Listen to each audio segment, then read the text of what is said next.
We're now joined by Larry Pratt of Gun Owners of America. I believe it's gunowners.org. And we want to get his take on this latest piece of trash document by the DHS. How are you tonight, sir?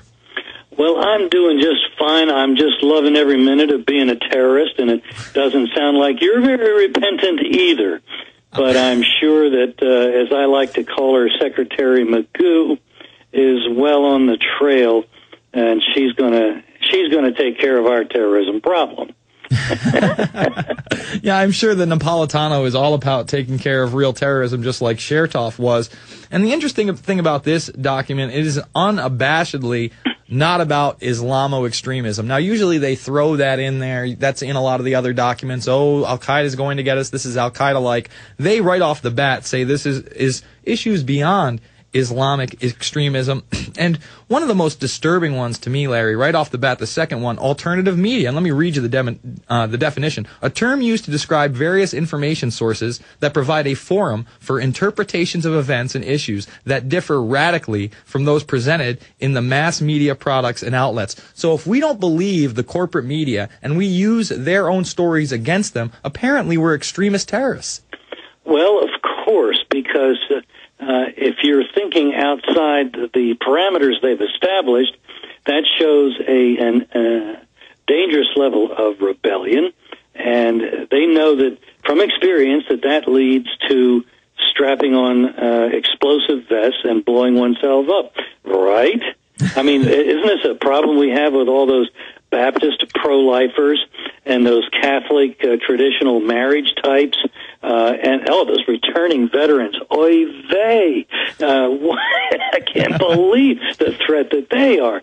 So, yeah, you're right. This alternative media stuff has just got to stop. And in fact, other folks in that administration are dedicated to trying to make sure that the alternative media comes to an end. And I kind of take it personally. I don't have a show that has a fraction of your listeners, or certainly of Alex Jones's, but I've got a little talk radio show once a week, Larry Pratt News Hour, and I interview all kinds of other fellow terrorists. And how are we going to be able to recruit for our terrorist cells if they cut off our ability to use the radio waves? Well, you know, it's so broad. I mean, this is the broadest brush I think they've painted, and that Virginia Fusion Center before this was probably, you know, almost as broad as this. But when they brought into this one, I couldn't believe it. Anti-technology extremism and anti-immigration extremism. And the definition of anti-immigration extremism, by the way, is if you don't believe that individuals who aren't from this country shouldn't get rights like driver's licenses, national identification cards, in-state tuition, medical benefits. Welfare, yeah. I mean, it's unbelievable to me. I don't care what the color of a person's skin is. The bottom line is, if you want to become a citizen, great. There's a process to do so, and then you can get all those things. Absolutely. But otherwise, why do you get a driver's license? I can't get a driver's license unless I go down to the DMV. I bring them my birth certificate, my social security card. They want my fingerprint. Here in Texas, they want a biometric scan. I mean, oh, that the illegals, sounds here like you go. Texas then is participating with the Real ID Act, with the National ID card system. And I'm disappointed that Texas is not one of the dozen or so states that have told the feds to have a nice day if they want information like that biometric type information from our citizens. Next. Well, again, you know, actually there is an initiative where they're rolling it out as the Real ID, and people are protesting that. But, you know, there's that famous video of Alex back in the 90s when he was going to reissue his license, where they even wanted a biometric thumb scan then. And they're doing this all over, you know, Manchester to launch for ID cards, Big Brother. I mean, it's no secret to anybody who's in the know that really their police state grid, their beta test is in London, where literally you walk out of the house and you are photographed and filmed 300 plus times during your day, which is absolutely ludicrous. And they're trying to put that into place everywhere. And by the way, does it solve crime? Does it lower crime? The answer to both questions, no. It doesn't solve crimes. It doesn't lower crime. It doesn't prevent crimes. It just means that they know what size of a body bag to bring to the scene of the crime that occurred many minutes before help will be able to get there. And that's an amazing thing that they make these claims that it's an effective crime-fighting tool. I mean, forget the privacy invasion. There's just nothing about what they claim for these systems that is true. It's all one big, fat piece of fantasy, I guess. And probably they've got Secretary Magoo looking at all these pictures that are being taken of the poor Brits as they walk around London town.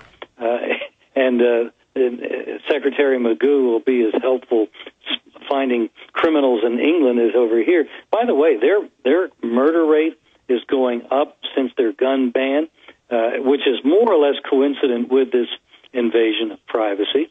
Their violent crime rate has gone up astronomically, and that well-known pro-gun organization called the United Nations, I joke. Yes, they're very pro-gun. Has found that the English, the Brits, have the most violent country of all 17 of the most industrialized countries in the world, and that was not true just even 10 years ago, 15 years ago. Let's see, they've had their ban now for going on 12 years, and the lessons never learned, just same as over here in jurisdictions where we've had gun bans. Crime has gone up, murder has gone up, and rather than admit that, oh, looks like that was a bad idea, we better take that law off the books, they're talking in England now about banning replica guns, BB guns. You mean what they found the last terrorist with? Do you remember during the G20, they arrested a bunch of teenagers. One person was like 22, the rest were 19 and 16 years old. They said they were terrorists. They go into the house, they had some fireworks and a couple BB guns. They didn't have any weapons whatsoever. Now, did they retract the story? No, they said these are hardcore terrorists and we stopped an attack. Well, it's like that young man that's been arrested and still is in custody, apparently under the Patriot Act. His mama says, and we don't have any way to talk to him because he's been incommunicado for a couple of months since he was kidnapped, if you will, by the FBI. But apparently his computer was hacked, and things that the federales didn't like were coming off his computer, but were not coming from him. And they told the judge when they tried to justify keeping him incommunicado that, he's claiming that his IP address on his computer was hacked, and, well, that's just not possible, Your Honor. What a bunch of... They may be that stupid. They may actually not know. Well, they are that stupid, and that's because they're really not in touch with, my generation and the technology age. And what's even more scary is you're the one that's anti-technology, and they're the ones that are defending technology. I got it. Okay, thank you. Keep reminding me who the players are because I really need a scorecard. Well, again, that's a great point because I've always taken the position, it's like anything. It's a dual-edged sword. It can either empower humanity or it can enslave humanity. And unfortunately, the powers that be don't want to empower humanity. They want to empower themselves by enslaving us through this technology, through RFIDs, through these CCTV cameras, through this control grid that they have set up. And I'm not going to put up with it. I'm going to expose them. Actually, I should admit something. Mm-hmm. I am all in favor of biometric data being on people's cards and RFID chips for those who work for the government. Mm-hmm. I want to know where they are at all times. That they work for me, and I should have that information. Doesn't that make sense? Apparently they look at us like they're herd of cattle, and of course we chip cattle, don't we? It's true, and you mentioned hacking. One of the things in here, hacktivism. If you're a hacktivist, the use of cyber technologies to achieve a political end or technology-enabled political or social activism. Okay, I use cyber technologies every day for a political end to try to restore the Constitution and Bill of Rights. Under that definition, even without the alternative media, I, of course, would be an extremist or a terrorist. And it's a wonder you're not in the next isolation cell next to this poor young high school student. Well, let's hope that I have just a tad bit notoriety, and they can't just throw me in a cell for speaking my mind on the internet. I mean, I guess they can shut down the Alex Jones channel and nothing can be done. And that was so frustrating today, folks. For someone on the inside, I had to sit there and listen to Jason Douglas, who's a producer here, call up YouTube, call up Google, say, well, can I talk to this person? I just talked to the Pittsburgh Post-Gazette. They say they never put in this thing, and they want to retract, and they want the channel back up. They're sick of getting the phone calls, and they just gave them the runaround again and again and again. And, I mean, let's face it, Google is part of the government. Google Earth, folks, they're about to take the GPS of every home in this country within 40 feet. You better believe it. It's here.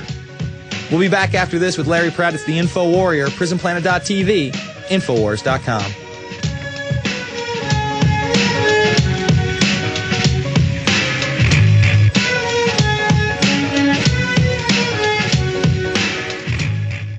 You're listening to GCN, the world leader in independent talk radio.